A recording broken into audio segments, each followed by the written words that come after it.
This is a story of priests and priestesses. Latter-day Saint women and men go forward with priesthood power and authority. It's just making the assumption. Who is they and what is it? It is the unfairness, the fundamental inequality, and so forth that can be found in the church based on gender. Women in the church would not even ask the question of whether or not women could be ordained to the priesthood is because of this fundamental assumption about male headship. That's a ridiculous question. The past is a foreign country, and this is part of the cultural setup. Over time, this question of male headship comes under fire. Women are starting to agitate. Women are starting to be aware of their disadvantaged status in society, and that's going to extend to religion. Christ is the head of man, man is the head of woman. And it creates this gendered hierarchy. Are we sure they aren't ordained to priesthood office or they don't have priesthood authority? Hello, Scott. Hello, Casey. We are back, and we're not only back, we're starting a new series today. Yes. One that brings us a little fear and trembling, to be honest. This does bring us some fear and trembling because, Casey, this is one of, in my opinion, the most complicated subjects in the history of the church, and that is the relationship of women and the priesthood. Yeah, and it's scary for a couple of reasons. I'm going to point out the obvious. Studies have shown that 50% of people are women, and so we don't want to offend half of the human population or even half of the people that listen to this podcast, so it's a little scary. Yeah. And on a related note, we acknowledge that we are both men, and we would like to avoid the very appearance of mansplaining the history of women in the church. So. Yeah, true. And we're both big fans of women, and we have both been married to women for many, many years. But we felt like this series probably called for maybe a little extra help, maybe a different approach. So we've invited a wonderful female scholar of church history to join us, not just as guest, but as co-host for this series. And that's our friend, Lisa Olsen Tait. So Lisa, say hi to everybody. Hello, everybody. Glad to be here. Yes. And you might recall that just a few months ago, Lisa was actually our guest when we were talking about the Relief Society in Come Follow Me for last year. And we actually got a lot of positive feedback from our audience about what a great job she did handling that subject. So we thought that Lisa would just be a great guide to walk us through the history of women in the church.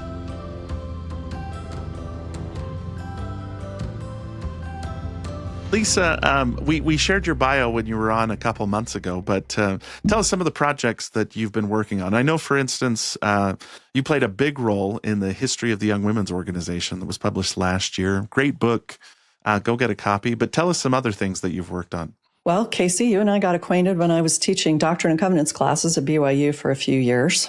After I finished my PhD. Yeah. And then in 2013, I went to the church history department, and there I have...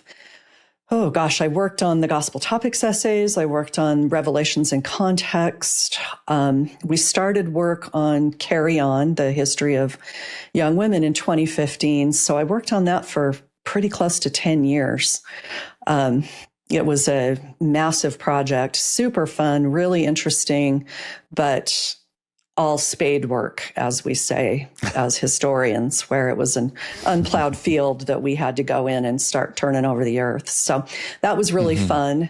In the meantime, I also worked on the Saints series. I was a general editor and historical advisor for the volumes in Saints. That was really fun. In my personal work, my life's work projects center around Susie Young Gates, who I first became acquainted with in my master's program at BYU 30 years ago, and have just kept working on her over the years. I've published a number of articles. I am working on a book about her, and we'll have occasion to talk about Susa as we go along in this series. And that's a name that I wish more people knew. I wish more people knew about Susie Young Gates because, you know, she was called the 13th apostle with real fondness. Well, there's a story behind that.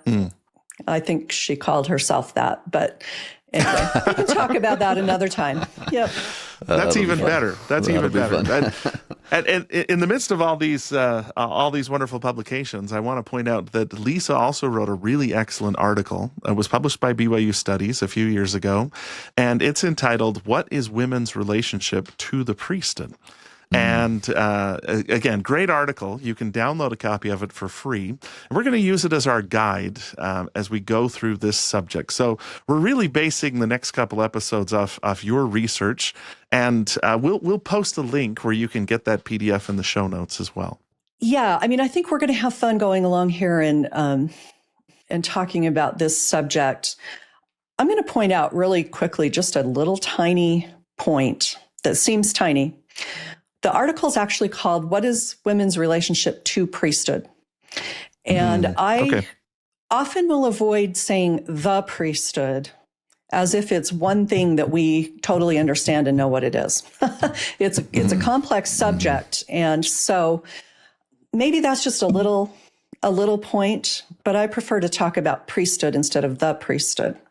For what that's worth. Okay, I like that. And I won't correct you. You can say whatever you want as we go along here. But obviously there is so much we could talk about in the history of women in the church, and we're going to touch on a lot of it, and some of it at a higher level than others. We think what's really important is to try to understand the history of this subject in context, that the discussions, the practices, the changes have grown out of. And so we'll kind of focus on that and take a mostly chronological approach to look at how this has unfolded over time. Yeah, and we also want to pledge our best efforts to maintain a tight focus on the history of women in priesthood in the church and not pursue any tangents, as sometimes we love to do and often do.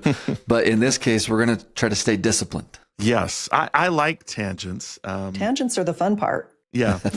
But just to illustrate how tangential this can become, a few weeks ago, I was on a long car ride with my wife, and I have 3 daughters and 1 son, and I decided to turn the car ride into a brainstorming session about issues they'd want to talk about as faithful Latter-day Saint women.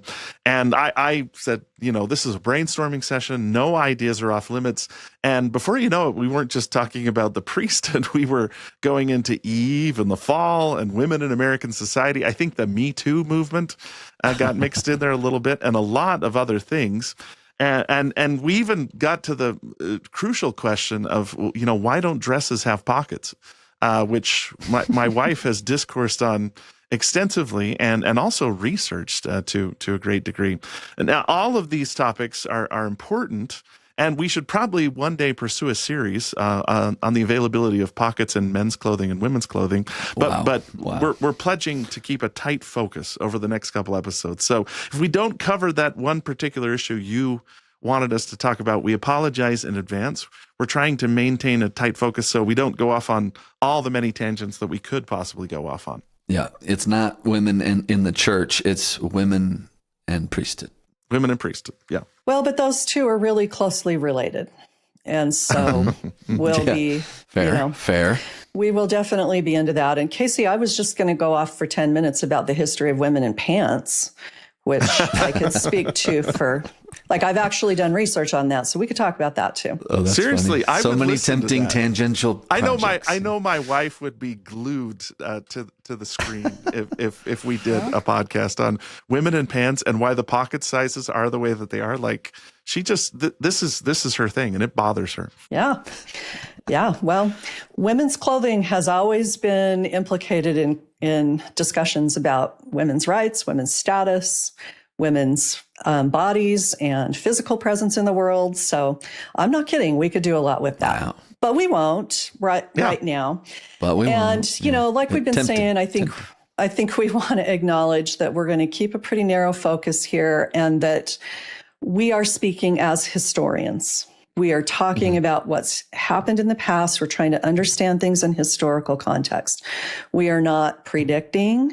We are not doing theology and doctrine. We are not trying to go outside of that wheelhouse of our expertise as historians, which is to really look at how things were understood at the time, and then how where we're at now has grown out of an understandable thread that traces all the way back to Joseph Smith in the earliest days of the church. So that's what we're going to do.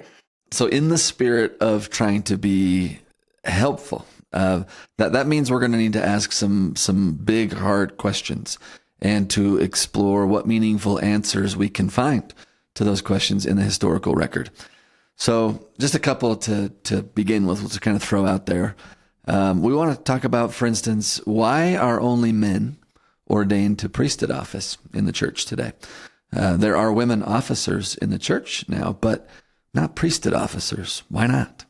That is kind of the crux of the question, Scott. And one of the reasons that it's a question is because culturally, in general, and also in practice and church culture and church, the way that things have evolved in the church, the context for asking these questions has changed.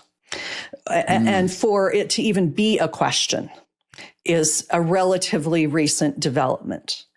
And so that's why this historical approach is so important. Is it fair for men to be ordained to priesthood office and women not to be? What kind of asymmetries does that introduce into the church? These are some of the questions that we're just kind of previewing right now, but we'll hit on some of these as we go along. Yeah, because, I mean, some of the discourse in the church, even in the last 10 years, has been, are we sure they aren't ordained to priesthood office or they don't have priesthood authority? You know, we've seen things like a General Relief Society president saying, I'm here using my priesthood authority to carry out the work of the church or things like that. So, I mean, even we'd have to back up to the question and say, women can't be ordained to priesthood office? Is that how we understand it now? And like you said, Lisa, is that how they framed it even a few years ago? It seems like the discourse on this has shifted in the last couple of years. Yeah. And let me bring up another question here too. A lot of time when we start our answers to these questions, we say things like, well, they just don't get it. Or they don't understand how it works in the church. And one aspect of the question, too, would be, who are they? And why do some people struggle with these questions while others don't? It seems like some people just are okay with how the church works, and it's not really bothersome. And other people do have genuine questions. For instance, in my ward, we used to have a deacon that would sit on the stand, and they were kind of like the bishoprics little messenger. We'd send him on errands and things like that. And as we talked about it, we decided we wanted to have a young woman do that too. We felt like, there's no priesthood office associated with that. So we went and asked the young women, would one of you want to sit on the stand and be our gopher? And they said no. They didn't want to sit on the stand, and they didn't want to be our gopher. And we were like, we're offering you this tremendous opportunity. And it seemed like they felt fine where they were and didn't have much desire to have that kind of visibility. And Casey, depending on the ward, you would probably get a different answer. I recognize from the that young too. Women. I know as we've, the guidance has been given now to have young women serve as ushers in sacrament meeting. Yeah. And I've been observing that, and it's been kind of uneven in terms of how excited the young women are about that or not. Yeah, what I've noticed in these discussions, and I've been, really immersed in these discussions for a long time, and what I see is that people are often talking past each other when we talk about women's status, women in priesthood, women in the church, and so forth. And you'll see some form of this comment that you just made, Casey, of they just don't get it. And the question is, who is they and what is it? Because from one perspective, they are the people who are perfectly happy with the way things are.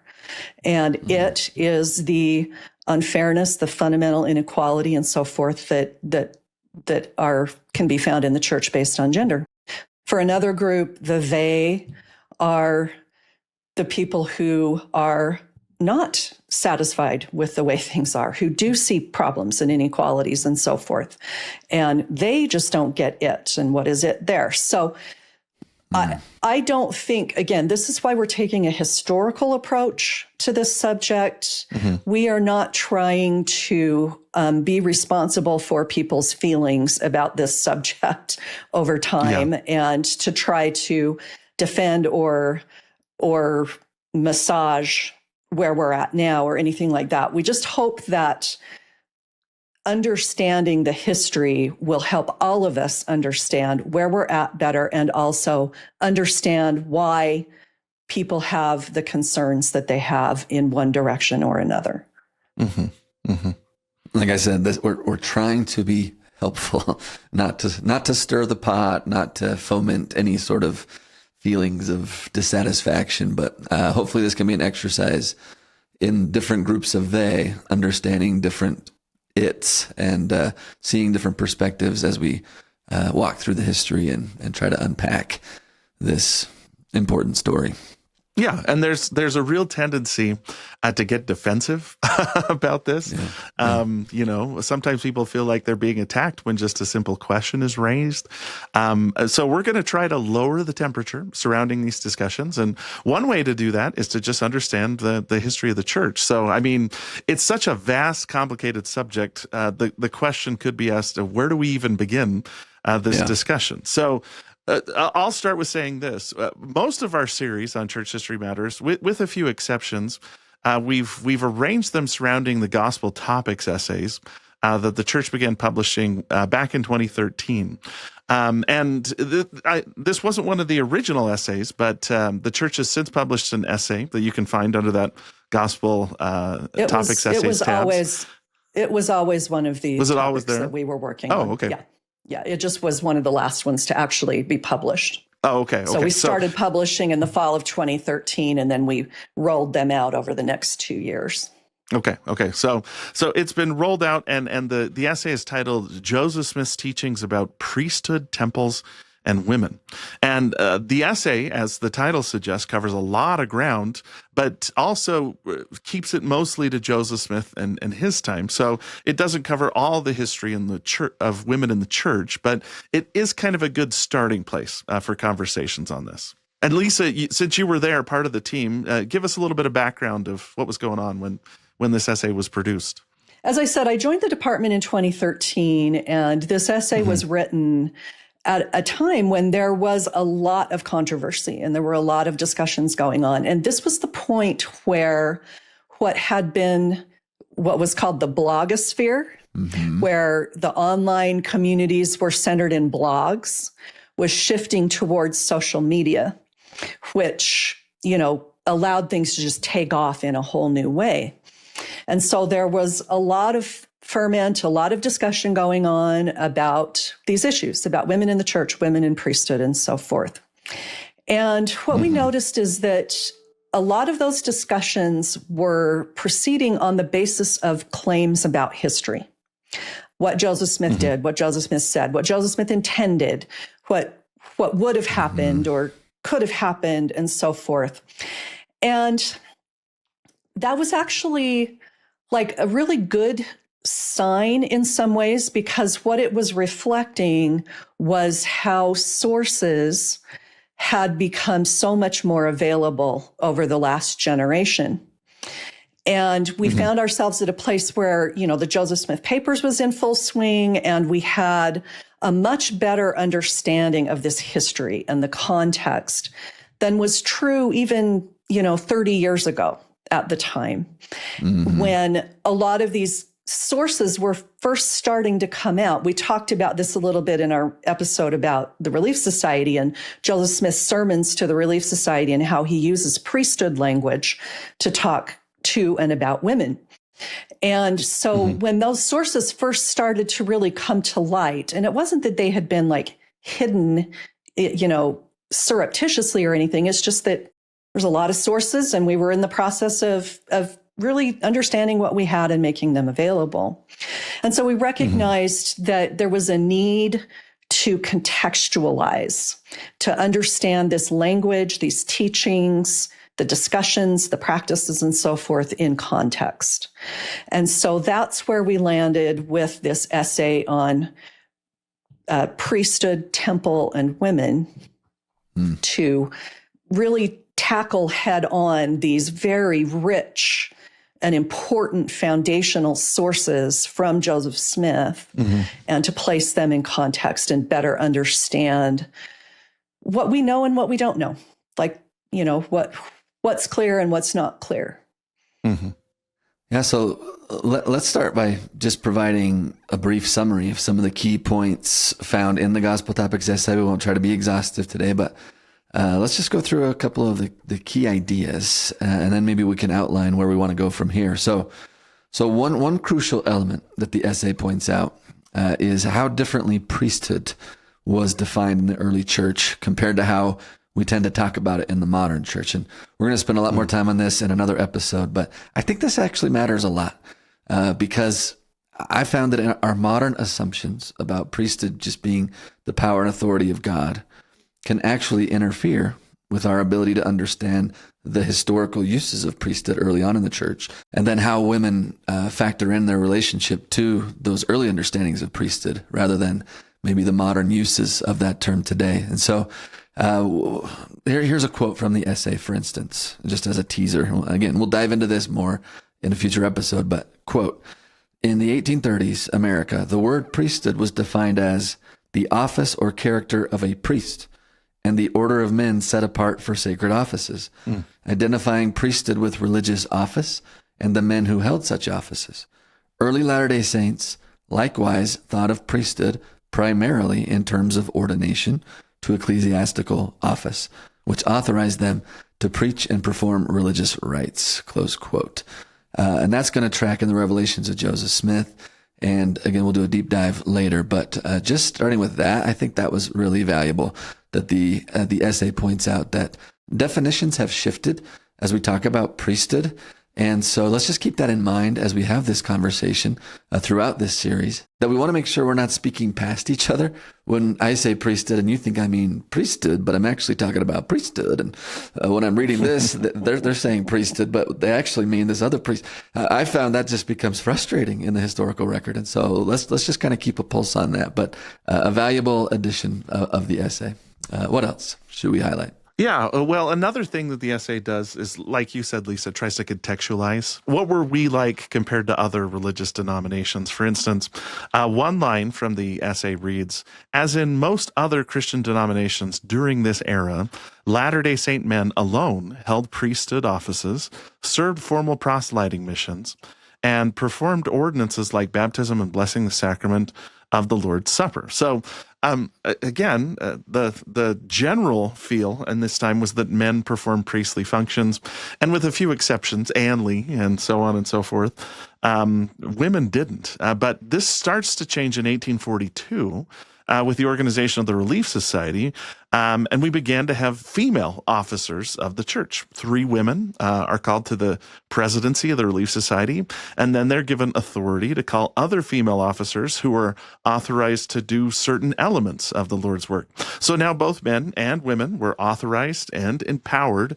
to engage in God's work within the church as it progresses. Yeah, it seems like as though the women were being organized into what almost appears to be like a priesthood type group, a presidency with female member officers authorized to do elements of the Lord's work. Is that fair? Scott, you can use the word quorum. Eliza R. Snow did. She talked about priesthood as a quorum, and that is a very real question in understanding these early developments. Say more about that, Lisa. Oh, let's say more about that in a future episode. This is our teaser that we're going to talk more about that. Yeah. Okay, excellent. But that's a great example of a word, quorum, that was probably used in different connotations back then than it is today. In fact, one of the major questions in the historical discussions is, what was the Relief Society? For instance, one source says that when Joseph Smith organized the Relief Society, he said he was organizing the women, this is the wording in one source, in the order of the priesthood after the pattern of the church.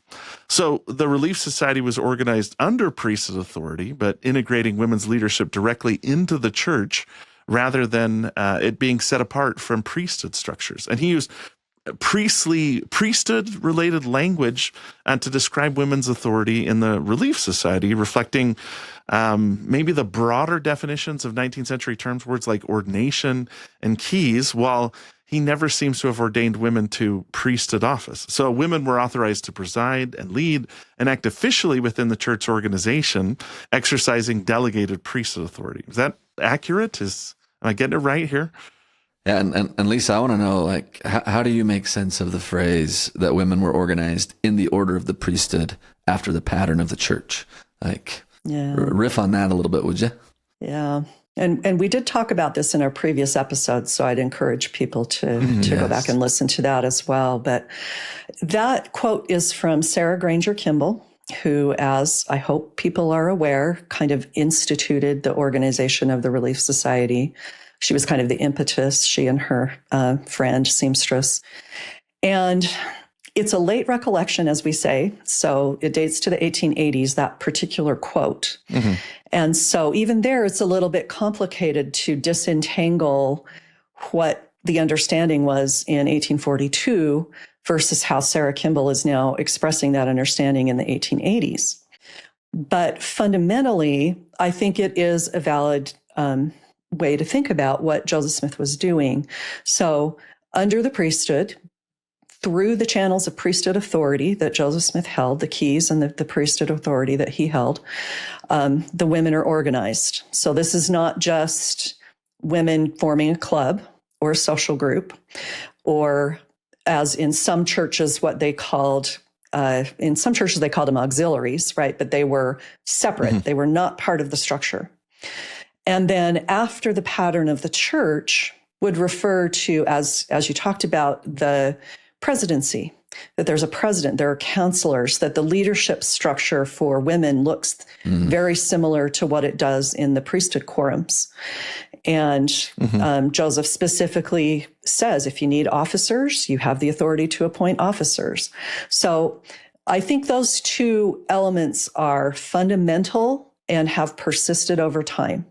The Relief Society is part of the church. It's organized by priesthood authority, and it is not something separate, and it's organized according to the pattern. And I mean, this is very clear to us now, right? We have presidencies and counselors and things for all kinds of things in the church.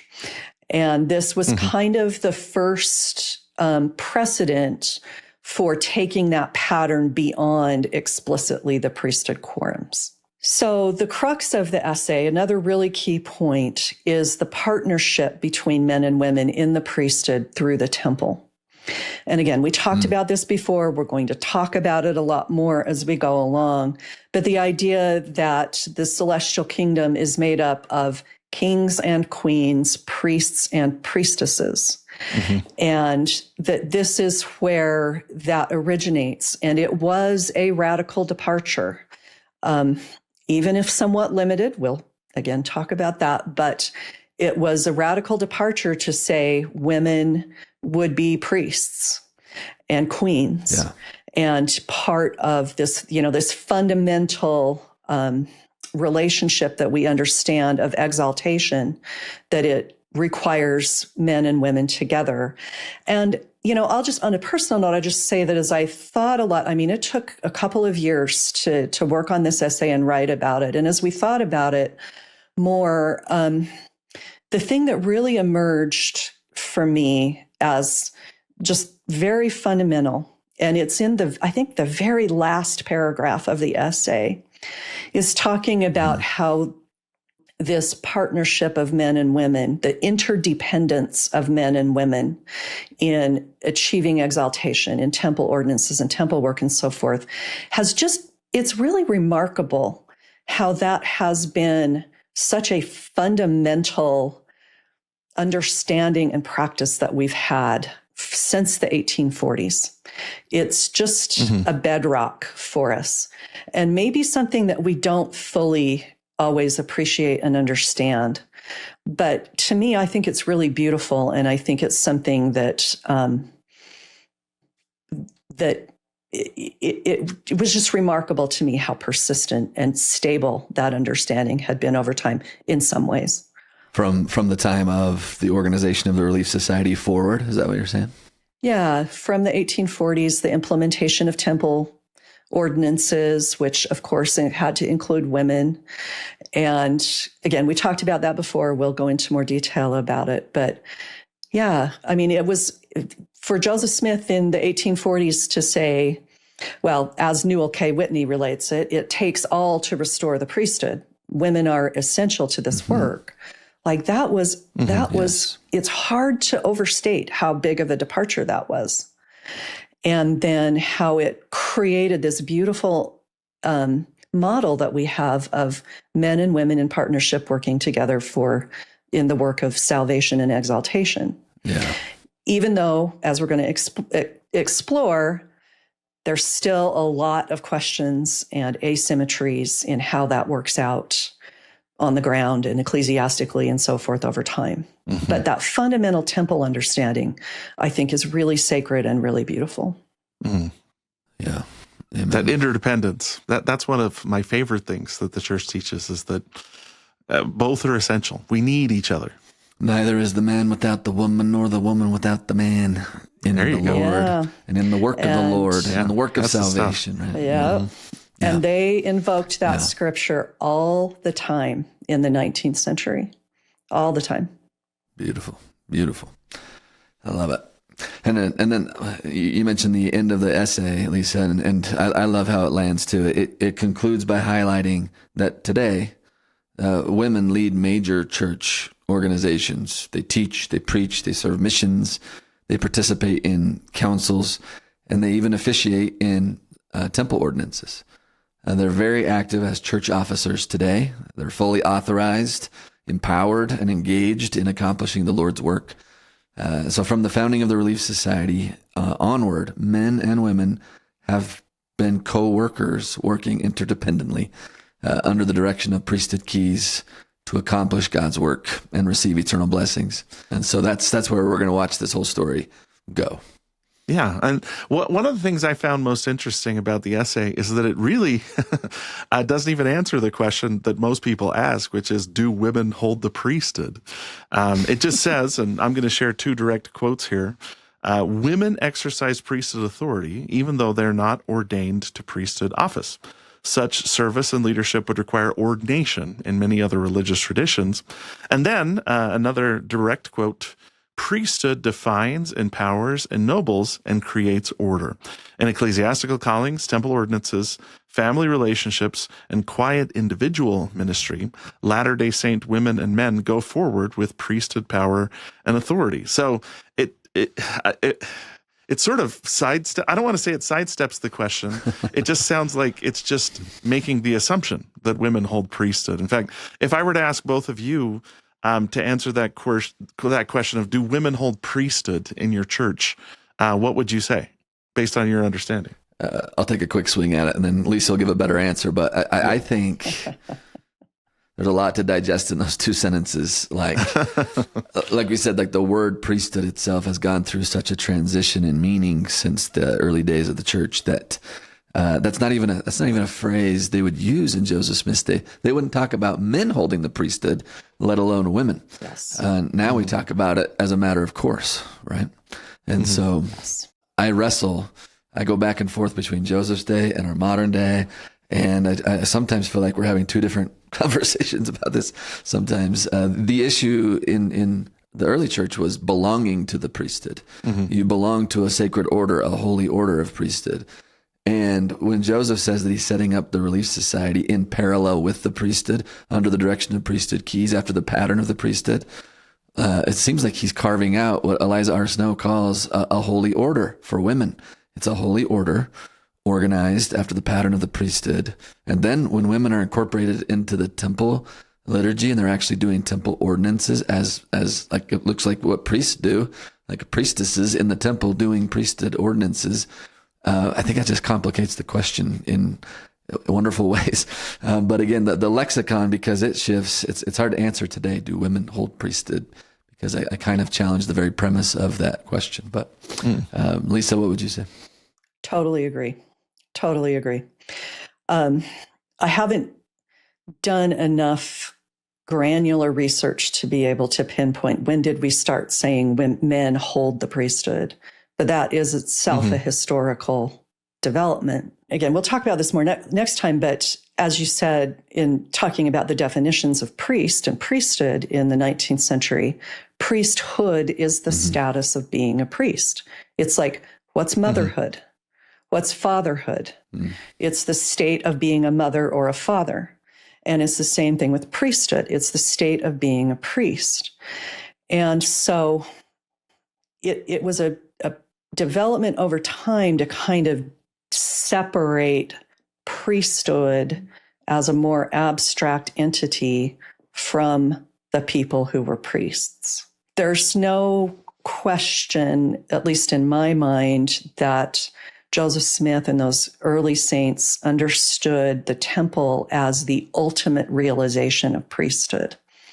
And in that sense, priesthood becomes synonymous with the celestial kingdom, with exaltation, with eternal families, and so forth. So there's just a lot going on with that term. And there's no question that women are going to be part of that. So as far as like, where are we today with women in priesthood? As Casey said, we've seen some shifts in for the last decade or so in how we talk about women's relationship to priesthood. And that's something that we'll talk about in more detail and explore more fully. It's interesting, but fundamentally, I think the answer is still no. Women are not ordained to priesthood offices. There is something different. There is a distinction there between men and women in their relationship to priesthood. And we are not as comfortable saying that out loud as we used to be. But it is still true. Ooh, that was a plot twist, because I thought both of you were giving long college professor answers to the question. But I thought the answer was going to be yes. Depending on how we define Did we disappoint? Did we disappoint? Well, kind of. I mean, in the early church, if priesthood is defined as like holding the role of priest, I would look at the sources and say, yes, women were part of the priesthood. They belong to the priesthood. And I don't think anything's changed from then till now, except the way we talk about priesthood is a little bit different. So if we're using the early church terminology of priesthood, I'd say, yes, women are part of the priesthood. They belong to the priesthood. If we're using the modern definition. I like the word belong to the priesthood. That changes things for me. Yeah. So it's better if I say, do women belong to the priesthood? And you can't give a 30-minute answer, either of you this time. You just have to do this in under 10 seconds. Do women belong to the priesthood? What would you say? Go Lisa, go Scott. Well, I would say, are you talking about temple priesthood or ecclesiastical priesthood? Because you broke my rules. Yeah. Yep. No, because I'm under 30 seconds. All right. Keep going. These are some of the distinctions we're going to want to tease out as we go along here. Yeah. Are women initiated onto the path that leads them into the celestial holy order of kings and queens and priests and priestesses? Yeah. Where does that start? In the temple. Initiated, they're clothed in the garment of the holy priesthood. They're endowed. They enter into an order of the priesthood with their husbands when they're married. There's definitely a belonging of priesthood. I think if you have to pinpoint it, it starts with their temple initiatory ordinances, the washing and anointing. Like that begins the whole process, in my mind. Yeah, I agree with that. Okay, and I'm sorry, I got a little pushy there, but simple minds require simple answers. We can push back, Casey. I'm a big fan. Perfectly I'm a big capable. fan of the whole elevator pitch. It was something my doctoral advisor pressed into me, was that you should be able to answer something in the span of an elevator ride. But I also recognize the beauty and complexity, and that this is a really complicated subject. For instance, we're talking we're talking about terminology here, right?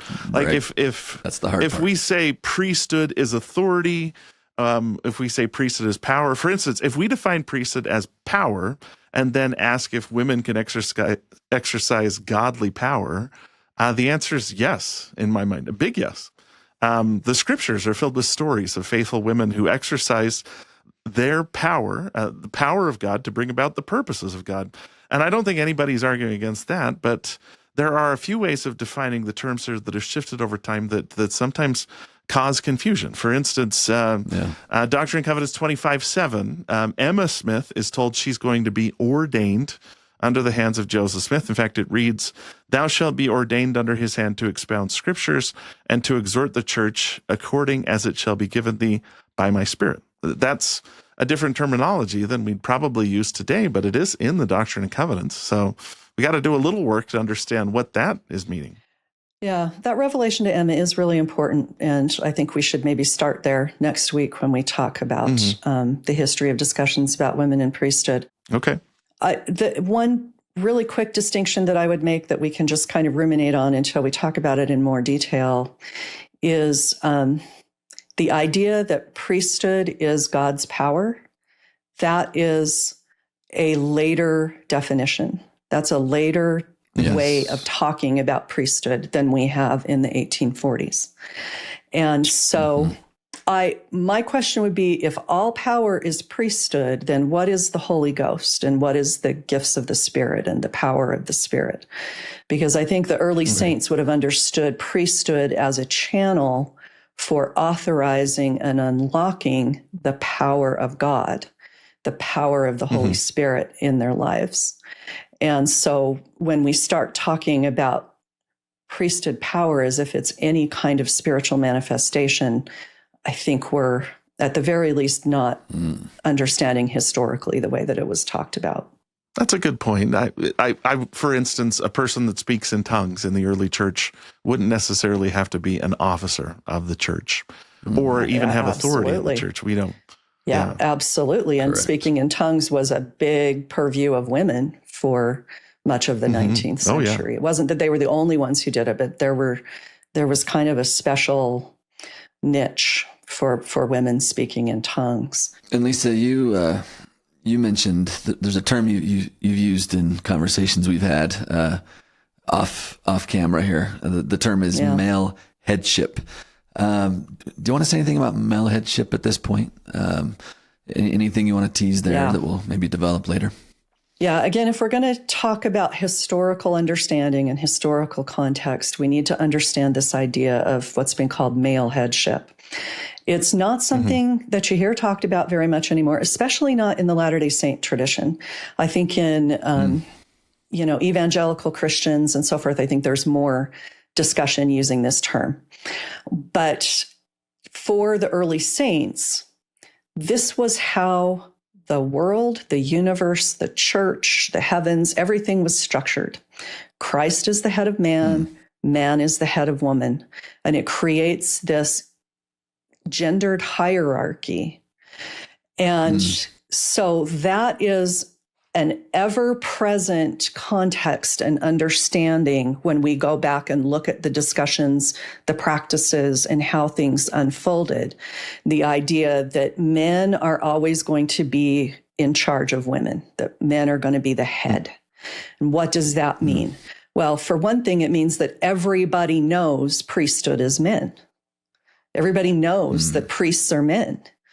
And so there are certain questions that in the context of that understanding don't even have to be asked because we just know that this is the way it works. And we are not very comfortable anymore in the church, especially, but in society at large. We've kind of discarded this discourse, at least, about male headship. And yet we still have some vestiges of practice and that were based on that. And when we go back to the historical sources, it's super important to recognize that concept and where it's playing into what happens. Mm-hmm. So this is just a fundamental assumption that's going to be unspoken, but underneath all discourse on priesthood, at least in the 19th century and 20th century, for most of it, I'd say. Yeah. It's a big part of the conversation, and something that we, like you said, aren't very comfortable talking about today.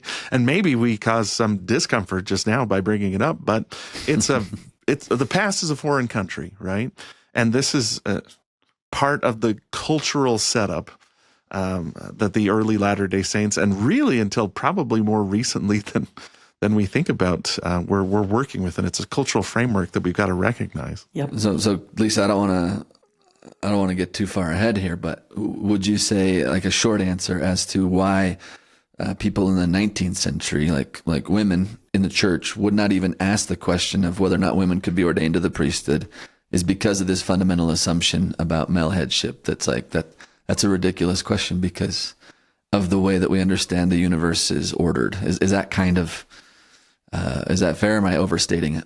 Yeah, I think it's a fundamental understanding. The fact, I mean, gosh, we could do a whole series on the history of women in Christianity, right? And how have we talked about women over time? But the fact, so I believe what I have found is that the unspoken has power because it's not spoken, because it's assumed, it's not confronted, it's not unpacked.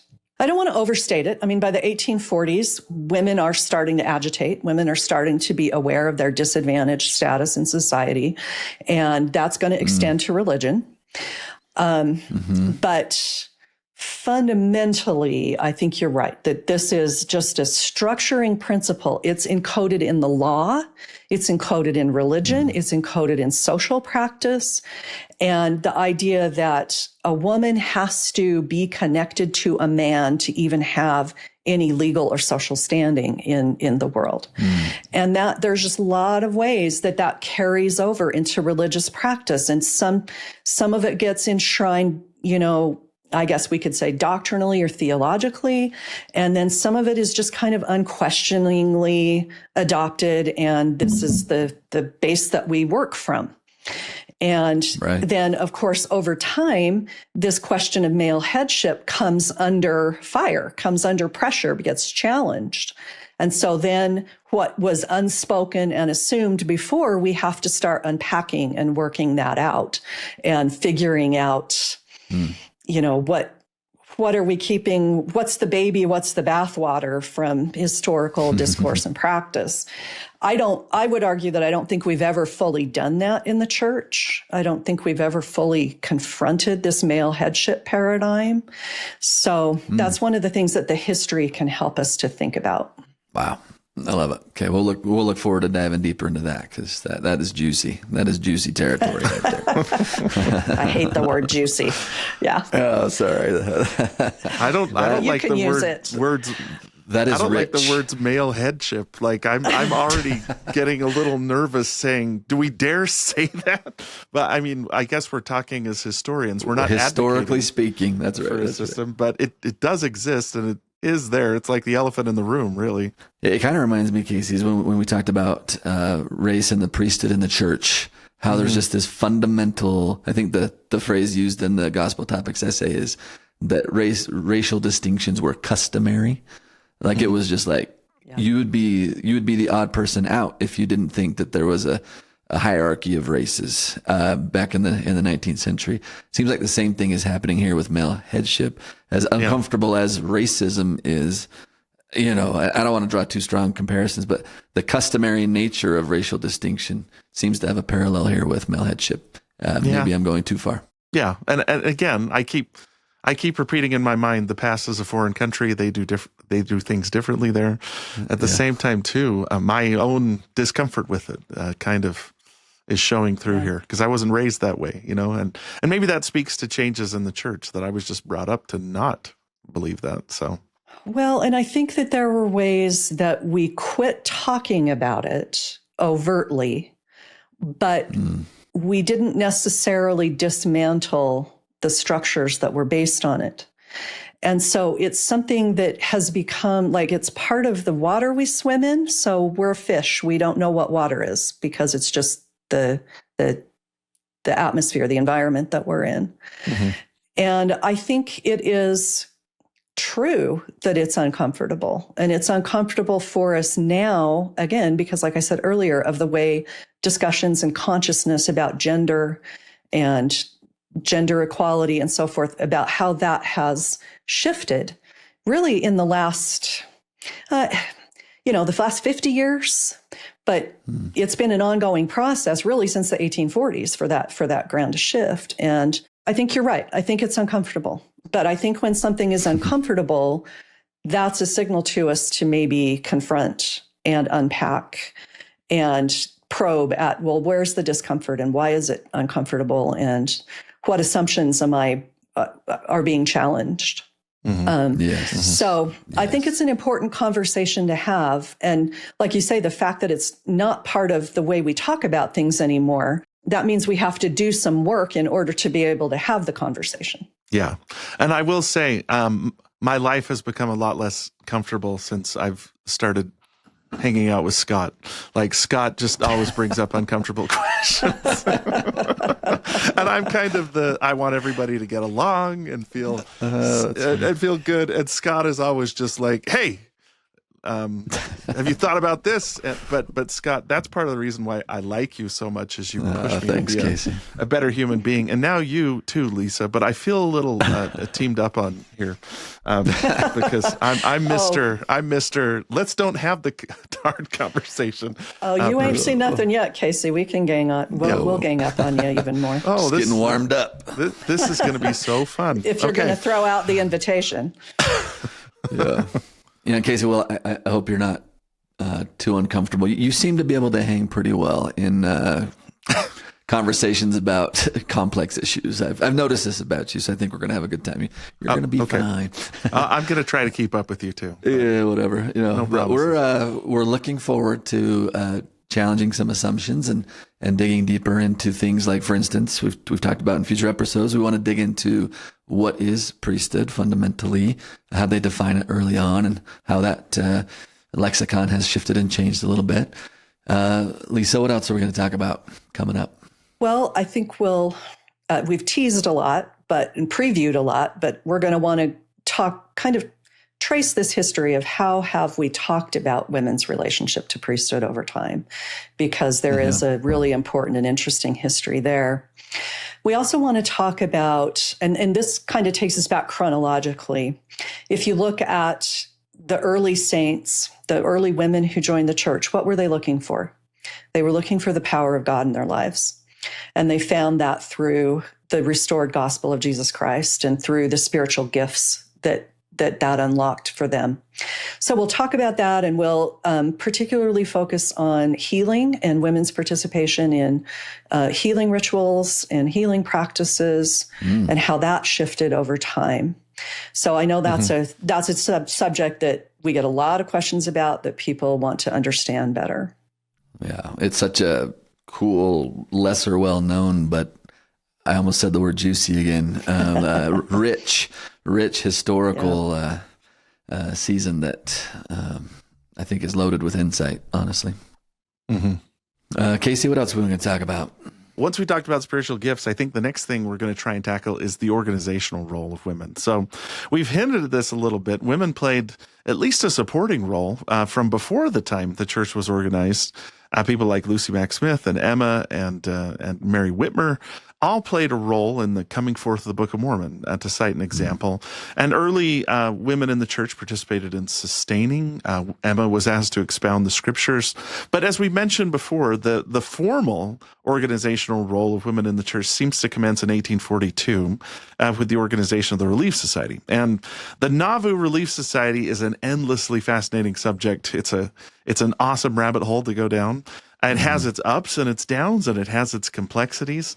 But it also is sort of the core set of documents in understanding the role of women in the organization of the church. And further, Joseph Smith spends a lot of time and effort getting the Relief Society off the ground. He spends a lot of time with them. He gives, I think it's 17 discourses to the Relief Society, and those are teachings about women and the role of women within the church. And so that's probably the next space that we would go to.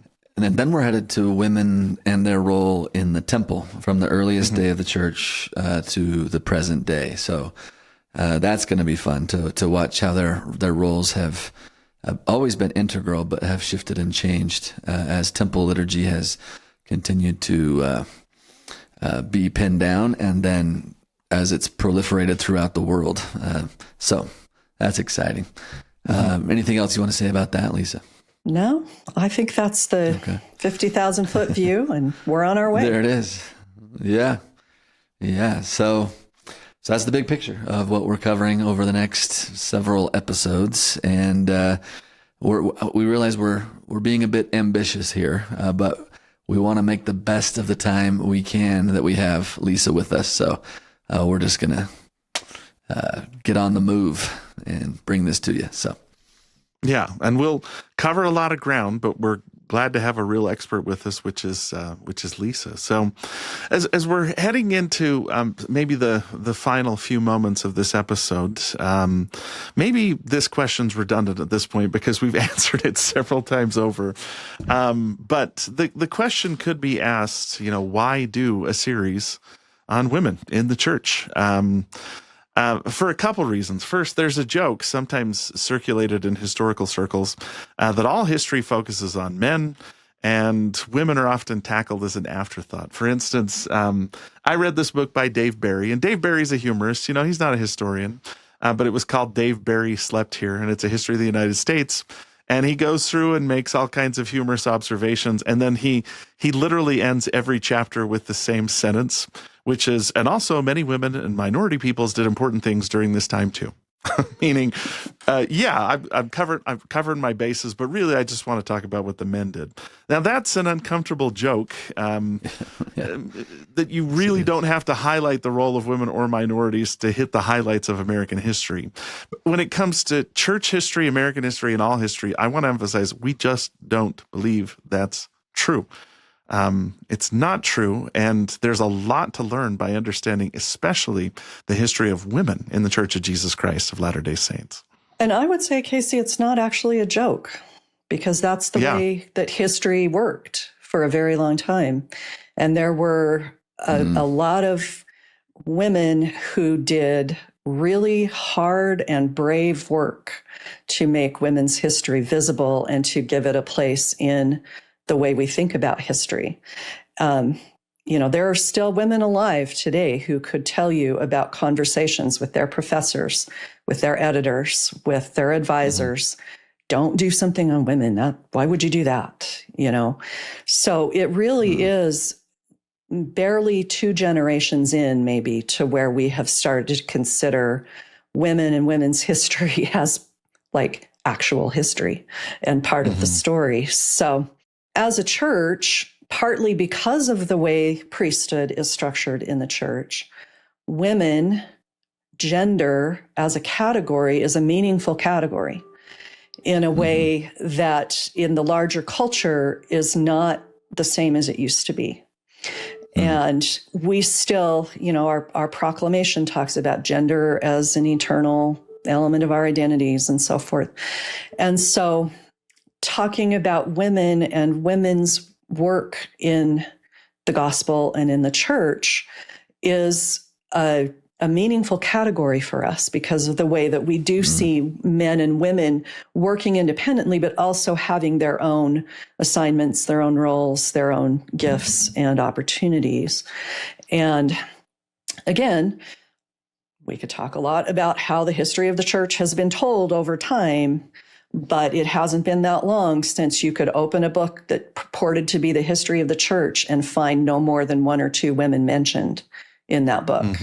So that's, and in the church history department, women's history is one of our fundamental pillars of what we do because we consider it that important to do what's called recovery work, to find the voices and experiences of women that are often hard to find and that are buried, and then to integrate those into the way that we tell our history and think about our history.